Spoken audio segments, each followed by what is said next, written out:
Bickley and Marotta Mornings. Arizona Sports. The local sports leader. Bickley Blast. While Arizona rarely has the best of the best, Randy Johnson and Curt Schilling turned out to be the most awesome 1-2 punch in playoff history. They were everything Devin Booker and Kevin Durant were supposed to be. Which brings us to Zac Gallen and Merrill Kelly, who will face each other in an awkward, heartwarming, pivotal, must-see showdown today in Texas. Together, they never reached the heights of Johnson and Schilling, but they went deep in other ways. Gallen has long been the team's ace, a former Cy Young candidate, a guy who once spun together 44 1/3 scoreless innings, 7th best in Major League Baseball history. But in 2023, Kelly began to pass him in reputation and market value. Kelly was the playoff hero, the postseason assassin, the guy who was in demand at the trade deadline. Meanwhile, Gallen went largely unwanted, drawing embarrassing offers in return. But today can be his redemption. If he beats the Rangers, he will tie Kelly for 3rd most wins in franchise history, which would be symbolic. But even more importantly, Gallen can be the ringleader of one of the greatest playoff runs we've ever seen from a team that waved the white flag at trade deadline. Because if the D-backs beat the Rangers today and sweep the Rockies this weekend, they'll be 63-62 with 37 games to play, and unbelievable in range of pulling off a true baseball miracle. All right, today's Bickley Blast brought to you by my great friends at Chapman BMW. Make luxury attainable. Find them online at chapmanbmw.com. Right outside our clubhouse, inside, if you go out and you take a left, there's an enormous picture of Seager hitting that home run. And that's something that I didn't really think about before I got here. And the first time when I was taking my tour, when I first got here, I turned and looked at that picture and it kind of smacked me right in the face. So the reminder of losing the World Series is definitely very prevalent here. That's Merrill Kelly talking about the Rangers clubhouse, where he now calls home. Yeah. Bringing back some World Series flashbacks. This is a fascinating matchup. There's a lot to get into for it. I wanted to play Rewind real quick from last night, because everybody was talking about Nate Tomlinson, the strike zone, the lack thereof, Torey Lovello's ejection. The umpire's scorecard is out for Nate Tomlinson from last night. Overall consistency, 90%. Average is 94. So he was well below average. According to umpire scorecards, he called 157 of 172 taken pitches correctly. So he missed 15. Okay. Called ball accuracy 92%, well under the 97% average. And his called strike accuracy was actually above average at 89%. Okay.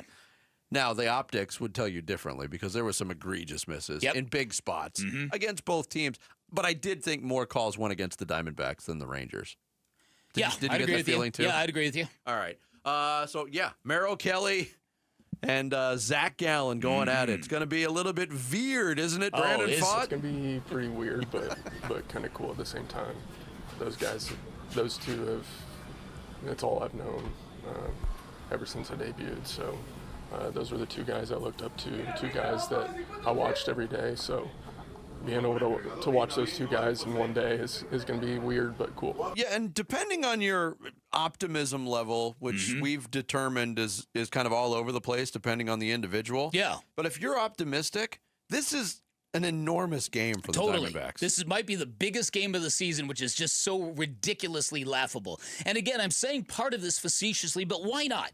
Why not buy into this dream? We've got weeks before the football season begins. Yeah, we're not going anywhere. Why not? Right? We're not on any kind of deadline here. So exactly. So if you're rolling your eyes in your car, understand we're kind of rolling our eyes as well. But what the heck? If you can sweep the Rockies, and the Rockies are hot garbage, they are a team that is eminently sweepable. There's a chance for this team to get to 500 or right around 500 with about 32 games left in the MLB season. And the schedule down the stretch is not very appealing for Diamondback fans. But if you... All we're saying is just give yourself a chance. And symbolically, if you're going to buy into this dream, I think winning today is paramount. And it just so happened, and I would have said that regardless of the pitching matchup. So if you believe or want to believe in any of what I just laid out. And again, if you pull off that 5-game winning streak, 6 games, counting last night, you'll be above 500 on Monday with 37 to play. And now you're right in range of maybe catching the Mets. Again, it's far-fetched, but why not? Yeah, it is far-fetched, and Jarrett was kind of the ultimate bucket of cold water over the head when we're painting the scenario that you're laying out there. It seems possible, right? Because they won last night. A win today would be symbolic, and Colorado is unfathomably bad. But that would be a 6-game winning streak. Right. Right. We'd be talking about a 6-game winning streak for the Arizona Diamondbacks in 2025. Yeah, and this team is, up until this point, heretofore, has shown themselves to be incapable of that kind of heater, but stranger things have happened. So, getting into this is obviously a very big start for Zac Gallen, probably bigger for Zac Gallen than Merrill Kelly. Merrill Kelly is on a better baseball team. Rangers have no guarantee that they're going to make the postseason. But I think there's an opportunity for the Rangers if they get to the postseason and Merrill Kelly puts together another playoff run like he did for the Diamondbacks a couple of years ago, he might get that big contract he's looking for. So everything might work out for Merrill Kelly at age 37. Zac Gallen's another matter, and Zac Gallen seemed to bottom out about 2 weeks ago, but he's been pretty good the last 2 starts. He has. Not great, but pretty good. Yeah. And look, that's an elevation because he had been so inconsistent. And you start to look at the future, too. What does the future hold for Zac Gallen? And look, it's looking like another year in Arizona, quite honestly. I mean, if you can compare what his free agent market could look like this winter and hold that up against the offers that were or were not made for Zac Gallen. I mean, Mike Hazen came out and said, I'm not going to trade him just to trade him. He can still pitch for us. We still need to put a starter out there every 5th day.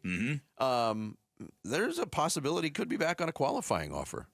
Possibility. Yeah. And I don't think that's what Zac Gallen wants, but I don't think so either. But I don't think you got to earn it. Right. But I think he still has got enough time if he kind of finishes this season on a roll. I could see maybe him course correcting himself and getting maybe a 2-year deal with a team option in year 3 or something like that. So I don't think the book is closed on either of these guys. I'm curious from a mentality standpoint, who's going to deal with this better.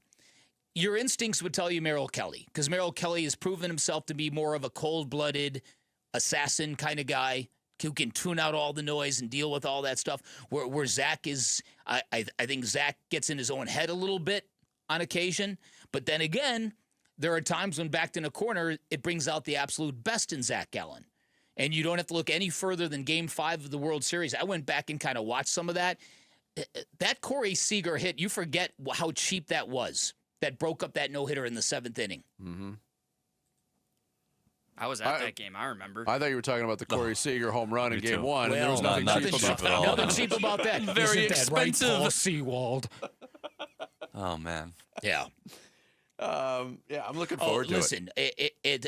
That night and that home run by Corey Seager, being in that Texas stadium that night, as a writer, you need to get down to the clubhouse, and so a lot of people you go down right before the top of the 9th or the bottom of the 9th just to be there when the game ends, and so we're all there waiting, and so you're watching that game end on television, and when Corey Seager, it was like, they're never going to recover from this. And then Merrill Kelly gave them a chance to recover from it. They did.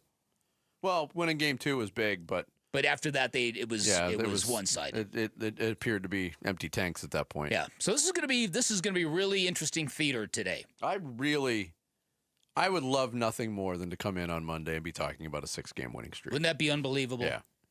Do I expect it to happen? Well, they don't have one yet this season, but maybe they. But if they win today, there's a first time for everything. Think of the vibes if they win today, and then they'll be like, "Wow, we've kind of played ourselves back to the fringe of all of this." Well, and then you're going to Colorado. And what's more D-backs than splitting a 4-game series with Colorado at that point? True. Boy, are you a pessimist today. Sammy, give him some of your optimism. Hey, man, you know what Blaze Alexander's on right now? A absolute hot streak. Yeah, he is. He is, and maybe that homer from Ketel Marte last night, maybe that's going to get him rolling. Well, I did check to see if he was going to be in the lineup today. Oh boy, don't Hey, do did you it. see Ketel Marte hustle out a infield single last night? Base? Mm-hmm. Diving play in the 9th inning. Yeah, great day for Ketel Marte. Blaze Alexander triple the amount of home runs Geno Suarez has since the trade deadline. But the all that production from third base. But the vibage, but the Geno vibage, the Mariners have won 8 in a row. They're not beating Milwaukee. Yep. Josh Naylor has 4 times as many stolen bases as Corbin Carroll in that time too. That's true. If you want to bring up stats. Thanks for watching Bickley and Murata. Click to see the latest Bickley Blast and hit the button in the middle to subscribe to Arizona Sports.